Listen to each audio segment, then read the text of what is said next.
Hello to you, my fellow Dark Ones. How are you guys doing today?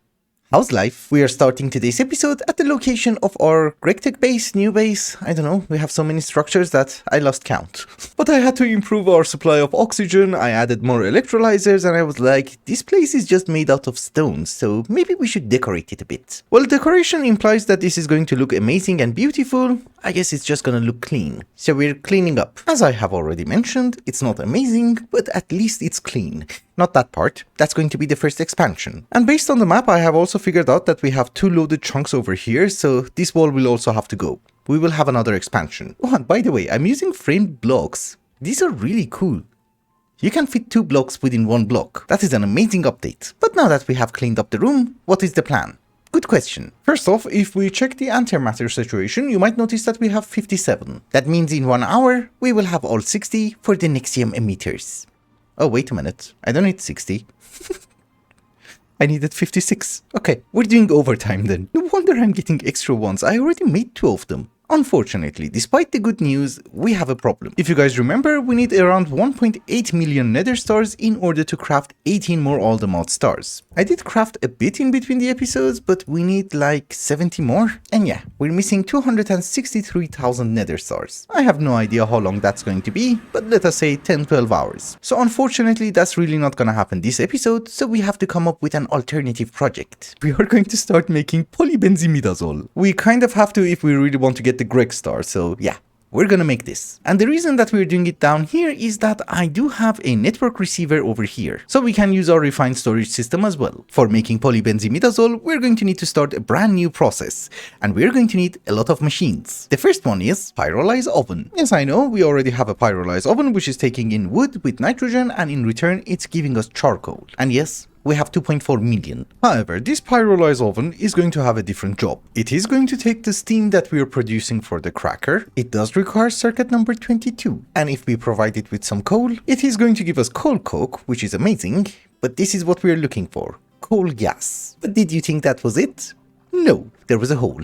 Essentially, the coal gas that we're getting from this pyrolyze oven has to go inside the distillation tower, because we're looking for something very important, which is called coal tar. But as a byproduct, we're also getting ammonia. That's going to be useful later on as well. And no, it's not going to be that easy.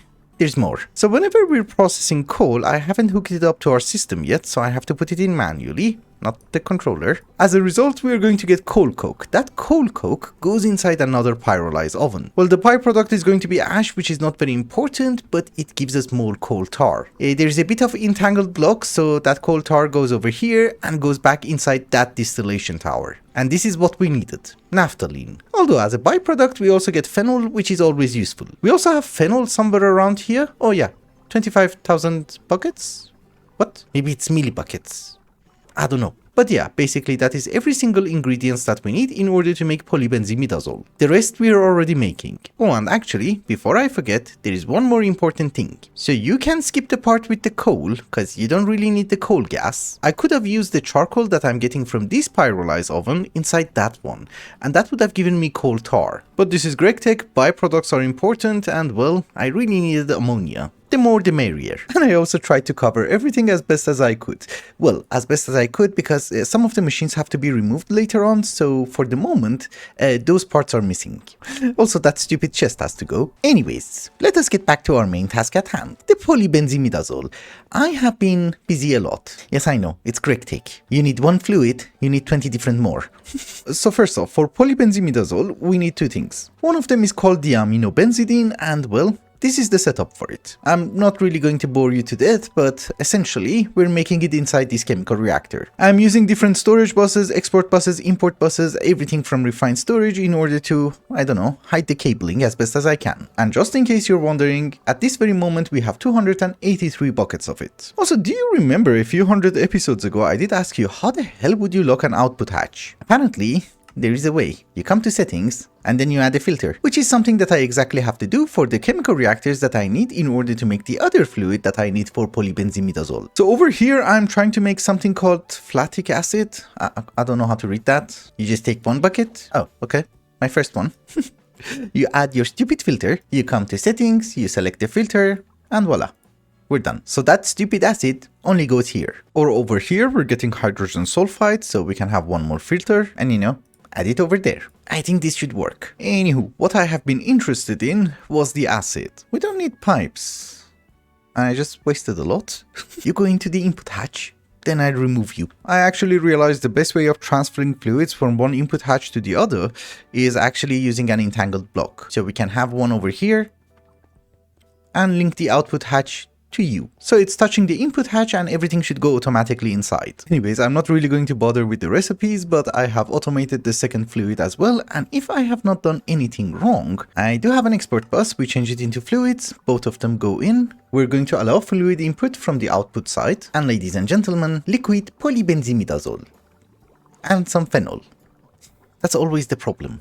You get garbage. We put them inside drawers for now. 1 million bucket is too much. That's good. These took ages. Just for comparison, we have 72 antimatter and the system is actually off. And you might also notice that we lost 600,000 uranium ingots. So yeah, that was fun. I also somehow need to send the phenol back because we are consuming phenol. And here we're getting phenol.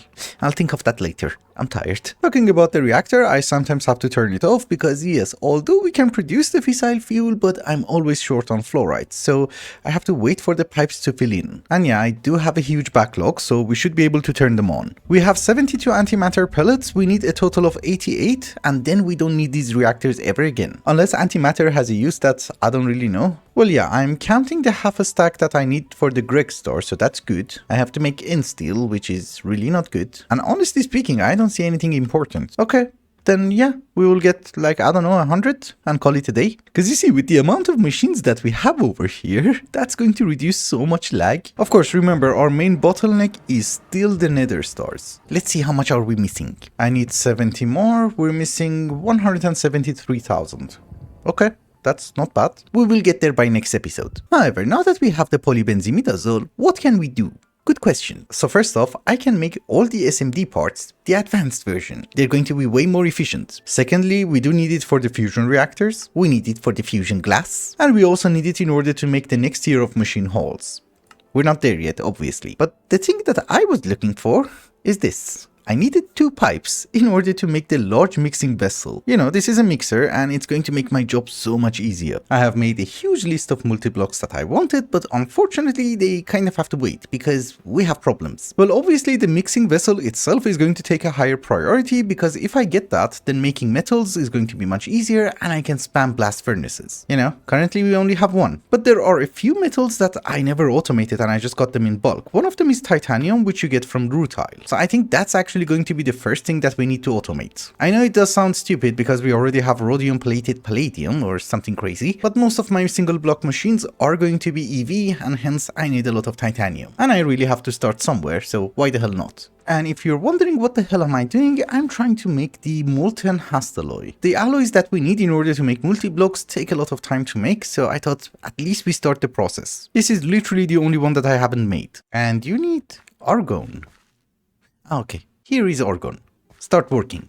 Thank you. Let us get the dimensional tank for chlorine and start working on titanium. If you look at the recipe of rutile, which we need in order to make titanium, you might notice that we are already getting it from bauxite, which is done automatically by our ore processing. So yeah, we do have around 6,000 rutile, but we need more. The other way of getting that is through ilmenite, and hence we're going to have a new blast furnace. Coils are not very important, but I'm out of coils, so we have to use the best one that we have. I mean, coils are important, it's just that for our purpose, they're really not. Tungsten would have been enough, but I don't have any tungsten. I have hooked up the first blast furnace. Well, this is the power. And now if we perform some maintenance, it should be functioning. You have carbon, and I'm exporting ilmenite, and you're not functioning.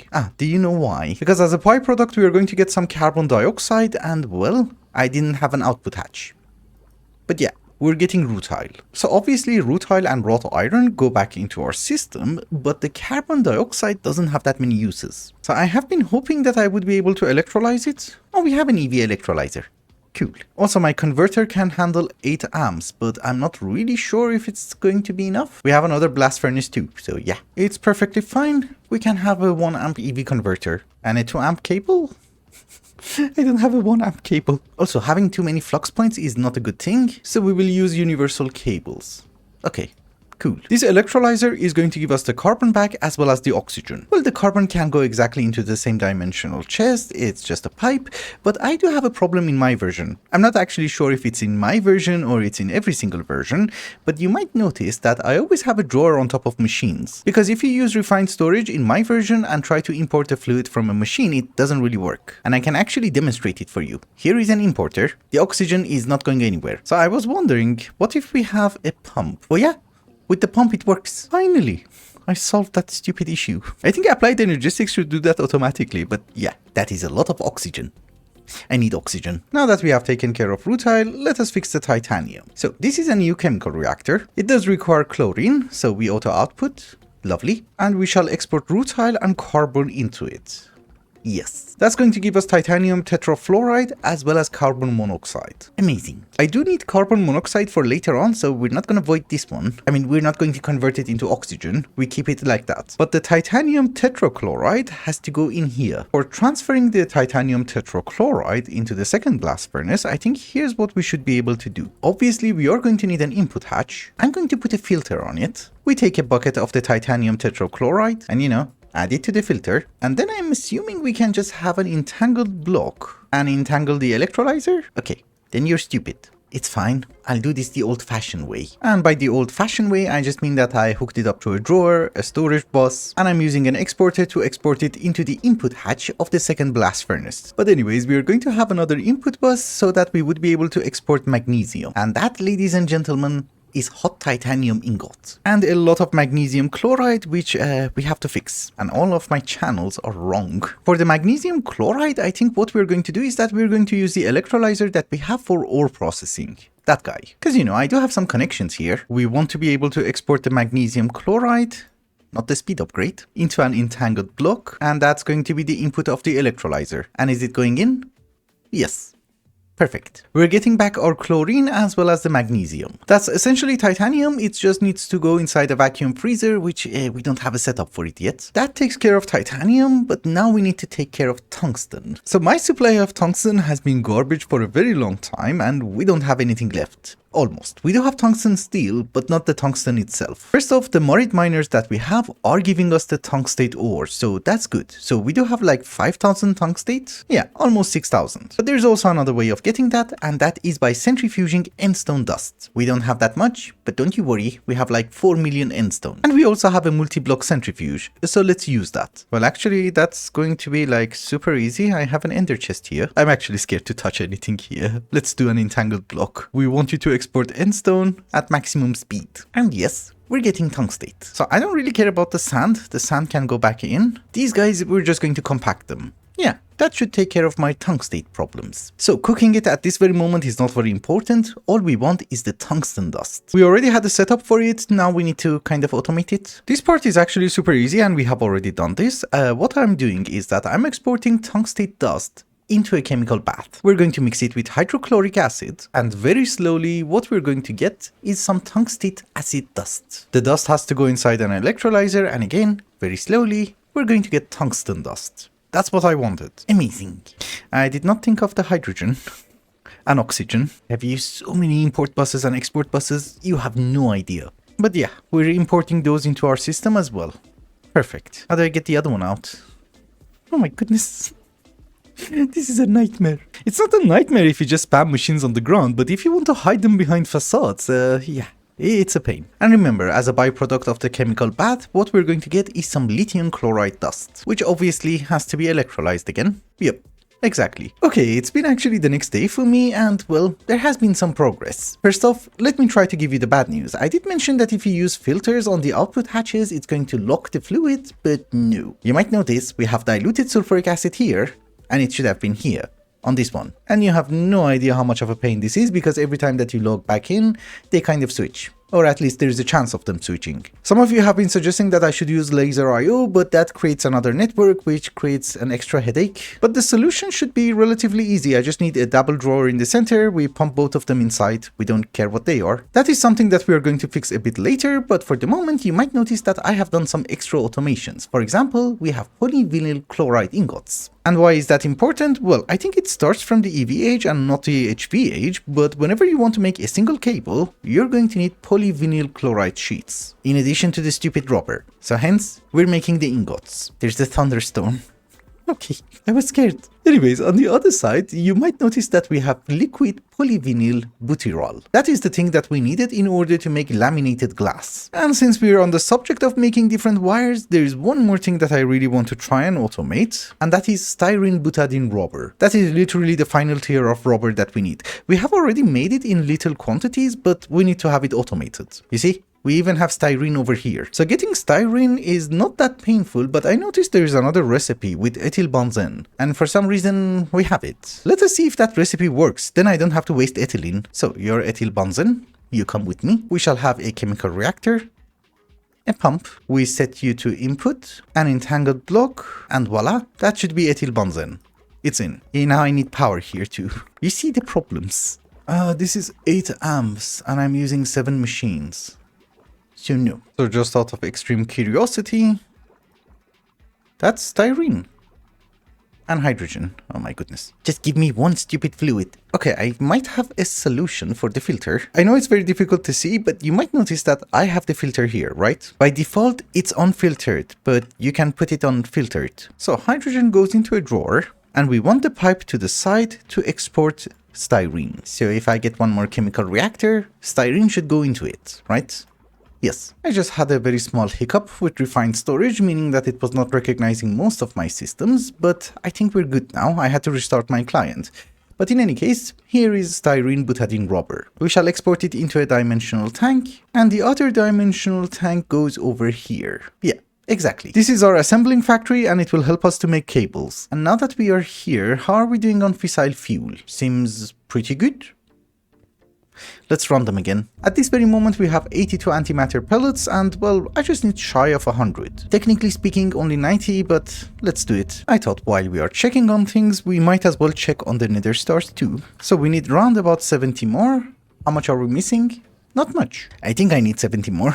I'm not sure. Anyways, I thought before we wrap up today's episode, there is something that we absolutely have to do to make my life a bit easier, and that is to make a few multi-blocks. Well, I have been thinking of the large extruding machine. This is basically an extruder, and we can put different input hatches with different modes inside, and we can get different items. And if possible, a wire factory, as well as a large material press. This is a bender, compressor, forge hammer, forming press. The reason that I'm saying this is that this requires a very special alloy, and I have already made 2000 of it. So I'm not really sure how many we can make, but let us see. This is gonna take ages.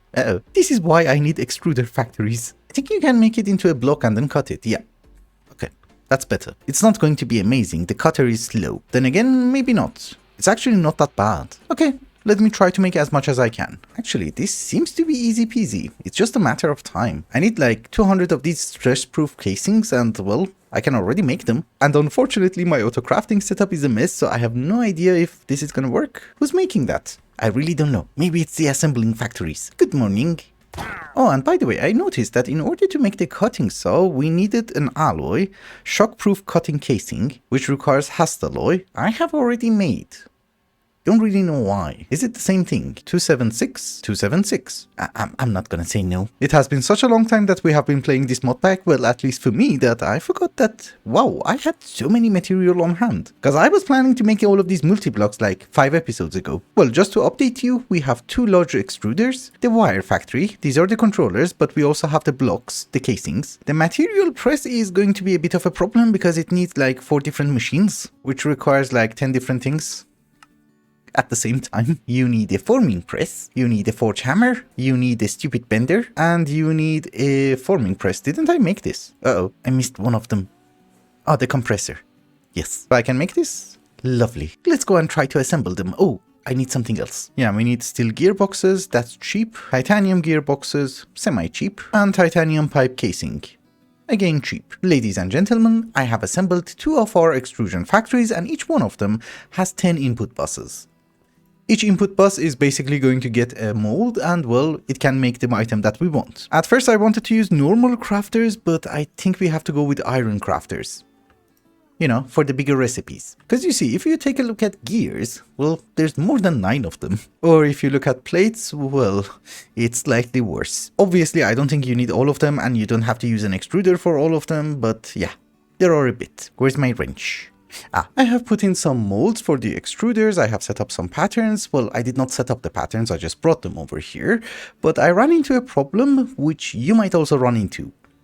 So if we want to have a copper plate, that was a mold for plates, right? You might get a pipe. If you give it a stack of copper, you will get all sorts of garbage. But here there is an option, distinct bosses.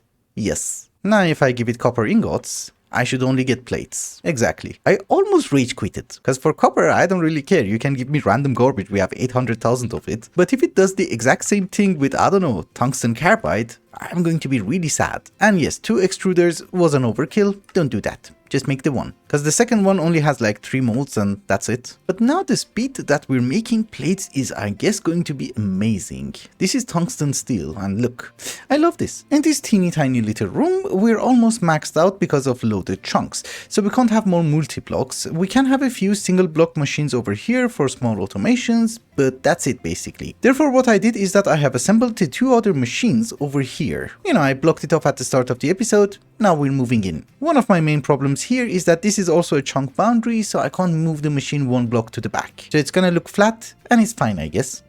Can't really do anything about it. The other slight problem, which I didn't really know about, is that the bending machine, the multi-block, has different modes. So it can either be a bender, a compressor, or a forge hammer, or a forming press. I did check the recipes and it seems that the bending machine is going to be more useful for us. We don't need a forming press, we don't need a compressor, and we don't need a forge hammer. Otherwise I was like, maybe I should make 2 of them, so no. And this one on this side is the wire mill. Also, I'm assuming the person who made GregTech doesn't really like symmetry. You see, this is a 5x3, this is a 7x3, this has a very weird shape, and well, don't get me started on the mixer. Or I don't really know, the cutting saw, it's even 4 blocks wide. I personally like things which are standard. Another very important thing is that yes, I'm fully aware that I have spammed way more machines than I should have, and it's going to affect our TPS. But once we get like literally 10 more antimatter and the nether stars are done, we're going to remove a lot of machines. It's going to be like setting off your carbon footprint. Well, we have the machines. Let's bring some patterns, just so that I would be able to test if everything works. Actually, one of the main reasons that we had to do all of these is because I have to hollow out the entire clean room, maybe by next episode. We need new machines, we need new automations, I even have to put the cutting saw inside the stupid clean room. So yeah, that's not really that fun. Also, I swear I had an output hatch, yes. So what kind of patterns do we have? Platinum wires. Can I have, I don't know, 256? Holy. This is wow, it's super fast. I'm happy. Also, with all the multi-blocks that we have just made, this row of machines is kind of redundant. Not kind of, it's totally redundant. You see, most of them are extruders, benders, and assembling machines. Why would you make a motor in an assembling machine? I mean, you can just craft it, and it's the same price. I was an idiot.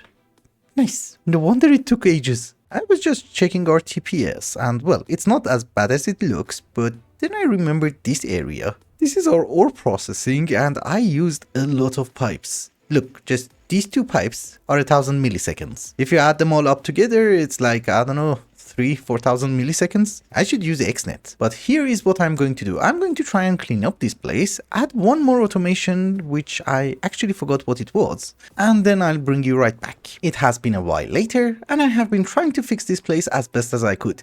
I say as best as I could because I still need to have machines here, I still need to set up the patterns for the extruders, and at the end of that tunnel, I'm also going to have a multi-block mixer, so I can't really finish everything. But I also added a few more things. First off, we do have a very small chemical reactor, which is making us polyethylene. And yes, I do understand that we already have a setup for making polyethylene in order to make the nether stars, and it's super fast, but that has to be removed. However, while doing everything, I noticed something incredibly fun. So whenever you want to make a low voltage cable, all you need is just a rubber sheet. You can do it in an assembler, which is also fine. And as I have already told you, once you get to the EV age, you're going to need polyvinyl chloride sheets. In addition to the rubber, we already have automated that, and well, we just have to convert it into a foil. We're at IV age, so the next tier is going to be LUV. And well, there is something else. Polyphenylene sulfite sheet. I believe that's literally the final thing, because even if you look at the UHV cable, It's still the same stuff. Thankfully, it's not a very horrible thing to make. You can literally make it in like 2 machines, which I'm exactly going to do that. We just need to mix chlorine with benzene and then mix it with oxygen. 3 machines, because you also need sodium sulfate. Thankfully, these are the ones which are left. We just do it here. I just had to pay a very small visit to our reactor area because we exactly had 100 antimatter pellets. We need 56 in order to make the Nexium emitter, and the rest is extra. Well, not extra, we need half a stack for the Greg star, but I think we should be covered. I have just crafted a few items, and just to make sure, we're going to craft the 18 Nexium emitters. What was that? We just want to make 18. Nothing more, nothing less. Okay. We have our 18 gravitational modulating unit, and I hope we can have our Nexium emitters, 18 of them. No, I forgot one of them doesn't stack. Yep, we're good. Therefore, all we need is some nether star blocks. I'm not really sure how many of them are we miss.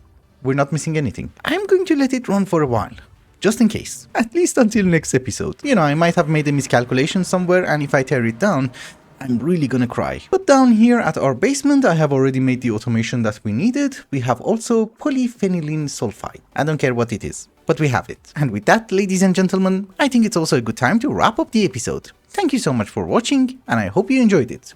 Till the next one, bye bye.